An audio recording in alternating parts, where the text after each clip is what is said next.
პიტკატოვა, დავიწეროთ ყველაფერს სიკეთეზე. ვამბობთ ხოლმე პიტკატოვა, მაგრამ თუ ვიცით რას ნიშნავს პიტკატოვა? თუ ოდესმე ყოფილხართ მანქანის საყიდლად და მეთანხმებით, რომ იმისთვის რომ ადამიანი წავიდეს მანქანის საყიდლად, საჭიროა რომ ჯერ გქონდეს სურვილი რომ მანქანა შევიძინოთ. ამის შემდეგ ადამიანი უყურებს თავის ფინანსურ მდგომარეობას, რა თანხის მანქანა უნდა, მერე უკვე ეძებს რა მარკის მანქანა უნდა, ბოლოს მაღაზიები სად იყიდოს და როცა მიდის მაღაზიაში ეგრევე კი არ იხდის ფულს. ანუ ტესტს თხოვს რომ გაატარონ რომ ნახონ მანქანა ნამდვილად თუ არის, აკმაყოფილებს თუ არა იმ სტანდარტებს, რომელსაც მას თავაზობენ. თუ კი გავიარეთ რამდენიმე კილომეტრი მომეწონა, ამის შემდეგ უკვე გადაუხდი მაღაზიის მფლობელს თანხას. სწორედ ასეა პიტკატოვაც.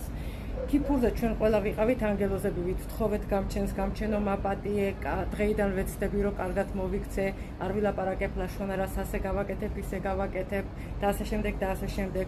აი ეხლა გამჩენი ჩვენ გვამოწმებს ნამდვილად ვაკეთებთ თუ არა იმას, რაც ვითხოვეთ გამჩენისგან და ამის შემდეგ უკვე გამჩენი ჩვენ დაგვწერს სიცოცხლის წიგნში.